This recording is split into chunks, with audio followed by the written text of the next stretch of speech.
Who we are without the patience.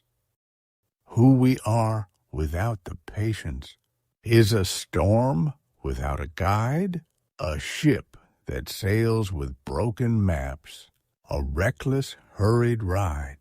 We chase the light, ignore the signs, rush through doors we shouldn't find, planting seeds and pulling roots, never letting life unwind. Look a little closer, friend, at the moments that you miss, the quiet pause between the storms, the calm within the abyss. For patience is the steady hand that paints the sky at dawn. It's the breath before the answer comes, the dusk before it's gone. Ignore it, and you'll burn the bridge.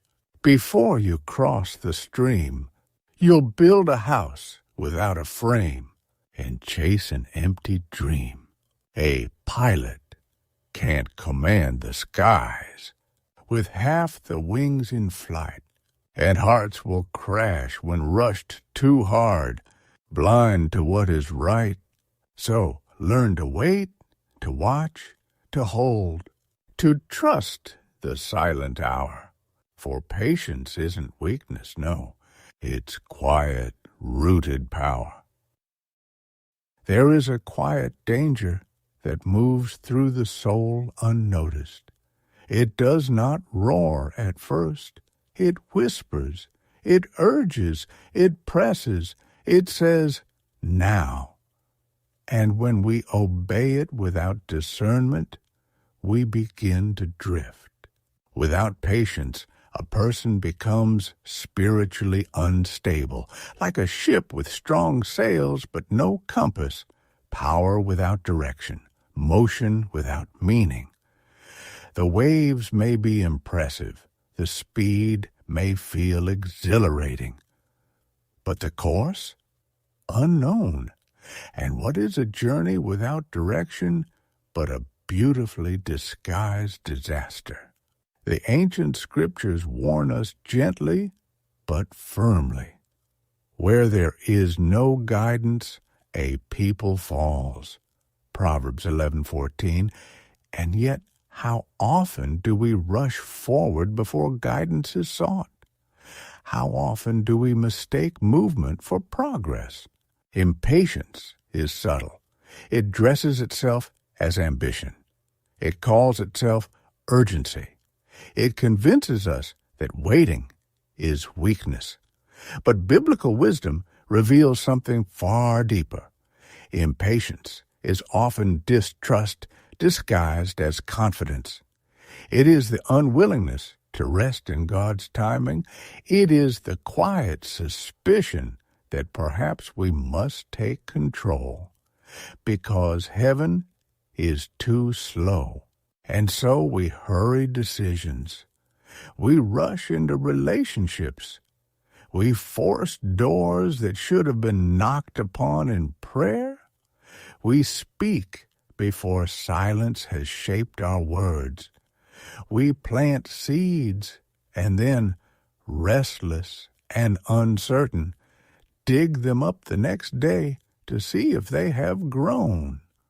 There is a reason Ecclesiastes reminds us, to everything there is a season and a time to every purpose under heaven. Seasons are not commanded, they are endured. The farmer does not shout at winter, he prepares, he waits. He trusts what he cannot yet see. But the modern mind trembles at waiting. We have trained ourselves to expect immediacy, answers in seconds, results in days, growth in weeks. And when spiritual formation does not obey our preferred schedule, we begin to panic. We interpret delay as denial. Yet Isaiah speaks into this restless anxiety. They that wait upon the Lord shall renew their strength. They shall mount up with wings as eagles. Notice the paradox. Waiting produces strength. Stillness births elevation. The one who pauses rises. This is not passive waiting. This is not laziness or indifference. Biblical patience is active trust. It is disciplined endurance. It is the choice to align the heart with divine timing, even when emotions are demanding acceleration. Seneca once wrote, "He who is brave is free." But bravery is not only displayed in battle. Sometimes bravery is shown in restraint. Sometimes courage is refusing to act until wisdom gives permission. Marcus Aurelius observed, "The impediment to action advances action. What stands in the way becomes the way." What if the delay itself is the shaping instrument? What if the obstacle is not blocking you, but forming you? When we rush spiritual growth, we become spiritually unstable. We imitate maturity instead of cultivating it. We memorize language without embodying transformation. James writes with piercing clarity, "Let patience have her perfect work, that you may be perfect and complete, lacking nothing." Notice the phrase, "let patience work." It is not automatic. It must be allowed. But what happens when we do not allow it? We begin to fracture internally. Decisions multiply, but peace diminishes. We gain speed, but lose clarity. The mind becomes clouded, pulled between urgency and uncertainty. We say yes when we should have waited. We commit when we should have prayed. We pursue when we should have paused. Augustine once confessed, "Our hearts are restless until they rest in you." Restlessness is the mark of impatience. It is the soul searching for fulfillment in acceleration rather than alignment. There is something almost thriller-like about this truth. Impatience does not collapse you immediately. It destabilizes you gradually. A ship rarely sinks in calm waters. It drifts off course long before the storm reveals its misdirection, and when the storm finally arrives, the absence of foundation becomes visible. Many blessings are not withheld. They are abandoned, not because God denied them, but because we refuse the process required to sustain them. A relationship entered too quickly collapses under the weight of undeveloped character. A calling embraced too soon becomes overwhelming. A platform gained without formation becomes a burden instead of a gift. C.S. Lewis wrote, "Hardships often prepare ordinary people for an extraordinary destiny. Preparation requires time. Formation requires friction. Impatience rejects both." Think of the seed. If you plant it and then uproot it repeatedly to check its progress, you interrupt its development. Growth happens underground long before it is visible above the soil. Spiritual maturation is the same. Roots deepen in hidden seasons. Faith strengthens in silence. Discipline forms in waiting. Lao Tzu once said, Nature does not hurry, yet everything is accomplished. Creation itself operates in rhythm, not rush. Dawn does not explode into existence, it unfolds. The tide does not sprint, it moves with steady certainty. And yet, we resist this rhythm. We chase hurried ambition.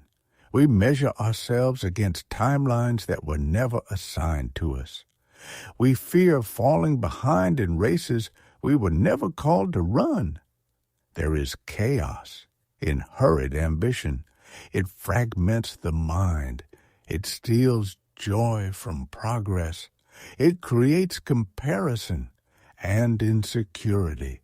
But surrendering control to divine timing produces a different atmosphere. Peace, grounding, clarity. When you trust God's unfolding plan, you stop forcing outcomes.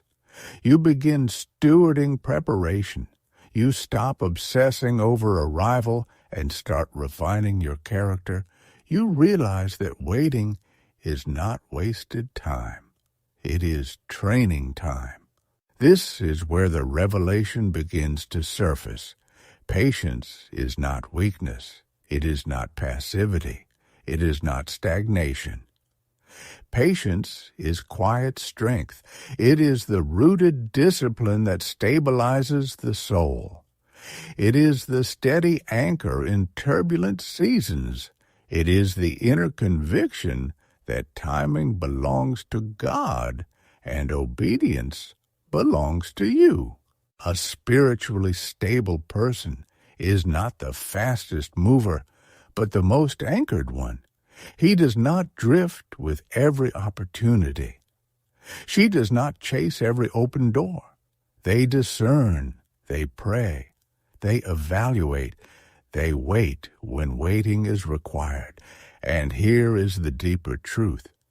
Patience aligns the heart with God's wisdom rather than personal urgency. It teaches you to move from conviction instead of compulsion. It guards you from regret. When you refuse impatience, you protect your future. You preserve your peace. You honor the process. Be still and know that I am God. Psalm 46:10. Stillness is not inactivity. It is recognition. It is remembering who governs time. Without patience, you drift. With patience, you are directed. Without patience, you react. With patience, you respond. Without patience, you grasp. With patience, you receive. And the difference between grasping and receiving is everything. In ancient wisdom and in modern life alike, the principle remains unshaken. Discipline of the mind produces clarity of direction. The patient soul does not wander aimlessly. It moves deliberately. It thinks wisely. It acts with strength. It rests with confidence. So when the whisper of urgency presses upon you, when you feel the impulse to accelerate beyond wisdom, pause. Examine the motive. Seek guidance. Trust the unfolding. The storm may still come, but a ship with direction does not fear waves. It knows where it is headed. And the one who waits upon the Lord does not lose time. He gains strength. In the end, patience is not about enduring delay. It is about becoming the kind of person who can carry what is coming. And that, perhaps, is the wisdom we were meant to discover all along. If you enjoyed this reflection and these ideas resonate with you, you're very welcome to subscribe for more audiobooks and contemplative content like this. If you have thoughts, questions, or would like to explore other books or themes in this space, Feel free to share them in the comments. I do read them. And if this video helped you in any way, a simple like is always appreciated. Thank you for listening.